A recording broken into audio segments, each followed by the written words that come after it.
Suppose हमने एक AI model बनाया है जो स्टडी आवर्स के बेस पर प्रेडिक्ट कर रहा है कि वो स्टूडेंट पास होगा या फेल। अब मॉडल को कैसे पता चलेगा कि इतने स्टडी आवर्स के बाद वो फेल नहीं बल्कि पास हो रहा है? तो यही डिसाइड करती है डिसीजन बाउंड्री, जिसके एक साइड होता है एक टाइप की कैटेगरी और अदर टाइप की कैटेगरी दूसरी साइड होती है। अब बाउंड्री के एक साइड एक टाइप का रीजन होता है और दूसरी साइड दूसरे टाइप का रीजन होता है।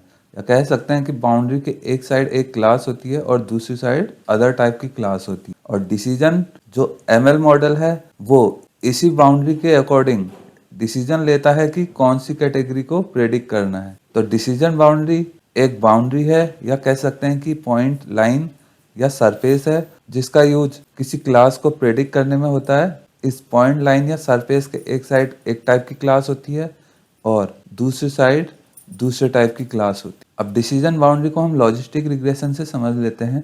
लॉजिस्टिक रिग्रेशन में क्या होता है, अगर हम स्टडी आवर के बेस पर उसके पास या फेल होने का प्रेडिक्शन करते हैं। सपोज करो अगर कोई स्टूडेंट 4 घंटे पढ़ता है तो वो पास होगा या फेल होगा। तो इसके लिए हम क्या करते हैं, रिग्रेशन लाइन यूज करते हैं z equal to m x plus c. और ये 2 और -5 की वैल्यू ट्रेनिंग डेटा से हम कैलकुलेट करते हैं और x इक्वल टू 4 के लिए यहाँ पर 4 पुट कर देते हैं। तो z की वैल्यू आ गई 3। अब इस z को हम सिग्मॉइड फंक्शन में अप्लाई करते हैं। सिग्मॉइड फंक्शन का आउटपुट एक प्रोबेबिलिटी होता है।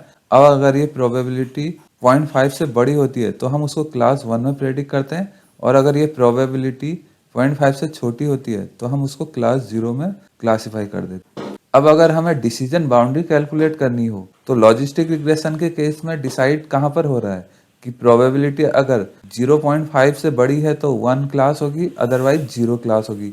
तो डिसाइड हो रही है 0.5 पर और ये आती है इस लॉजिस्टिक फंक्शन के फॉर्मूले से। तो डिसीजन बाउंड्री कैलकुलेट करने के लिए हम इसकी वैल्यू को पुट कर देंगे 0.5। अब उसके बाद कैलकुलेट करेंगे तो यहाँ पर 1 आ जाएगा। 0.5 को हम 0.5 डिवाइड बाई 1 करेंगे और इसका मल्टीप्लाई इधर करेंगे, इसका इधर।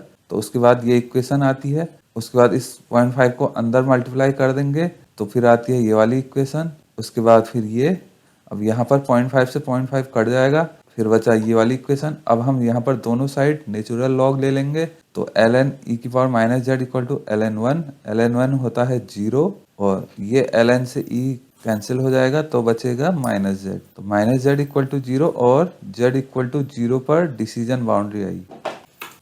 अब यहाँ पर z क्या था, रिग्रेशन लाइन थी। अब सपोज इनपुट में 2 फीचर होंगे तो रिग्रेशन लाइन की इक्वेशन होती है z equal to w1x1 plus w2x2 plus b। तो हम डिसीजन बाउंड्री हमारे केस में आई z इक्वल टू 0, मतलब z इक्वल टू ये इक्वेशन थी तो इक्वल टू हमने कर दी 0। अब ये इक्वेशन जो होगी वो डिसीजन बाउंड्री की इक्वेशन होगी। तो इसको अगर ड्रॉ करेंगे तो ऐसी कोई लाइन आएगी।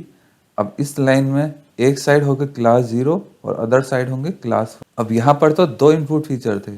सपोज करो केवल एक ही इनपुट फीचर होता तो फिर ये वाला टर्म नहीं आता, तो इक्वेशन बनती w1x1 plus b equal to 0। अगर एक से ज़्यादा हो तो उनकी रिग्रेशन इक्वेशन लिखेंगे और इक्वल टू 0 कर देंगे डिसीजन बाउंड्री कैलकुलेट करने। तो ये इक्वेशन या डिसीजन बाउंड्री कैलकुलेट करने के लिए एग्जाम में बहुत बार आता है। अब इसको हम एक एग्जाम्पल से समझ लेते हैं। सपोज करो लॉजिस्टिक रिग्रेशन के लिए हमारी रिग्रेशन लाइन की इक्वेशन आई z equal to 2x minus है, जहाँ z होगा कि रिग्रेशन लाइन की इक्वेशन में जो इक्वेशन की वैल्यू आती है, x होगा इनपुट फीचर, 2 और माइनस से हमारे ट्रेनिंग डेटा से कोफिशिएंट कैलकुलेट किए हैं। w की वैल्यू 2 आई यहाँ पर तो ये वेट हो गया, b की वैल्यू -6 आई तो ये हो गया बायस। अब जो इक्वेशन होती है z equal to wx plus b, तो हमने अभी कैलकुलेट किया था जो डिसीजन बाउंड्री आई वो z इक्वल टू 0 पर आई थी। तो हम इस wx प्लस b को इक्वल टू करके 0 कर देंगे। तो w और b की वैल्यू पुट करी तो 2x माइनस 6 इक्वल टू 0 आई,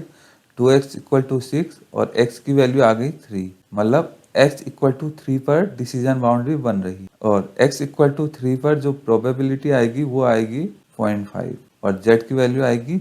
अब देखो इस x इक्वल टू 3 पर एक बाउंड्री बन रही है जिसे कहते हैं हम डिसीजन बाउंड्री। इसके एक साइड होगी क्लास 0 और अदर साइड होगी क्लास 1। मतलब कोई स्टूडेंट अगर 3 घंटे से कम पढ़ रहा है तो वो फेल होगा और अगर 3 घंटे से ज्यादा पढ़ रहा है तो वो पास हो। अब कोई पॉइंट इस डिसीजन बाउंड्री से जितना ज़्यादा दूर होगा तो मॉडल उतना ही कॉन्फिडेंट होगा कि उसकी क्लास फेल है या पास है। लेकिन अगर कोई पॉइंट इस डिसीजन बाउंड्री पर पड़ता है तो मॉडल उतना ही अनसर्टेन होगा कि ये पास है या फेल है। अब टू फीचर के लिए कैसे डिसीजन बाउंड्री कैलकुलेट करेंगे?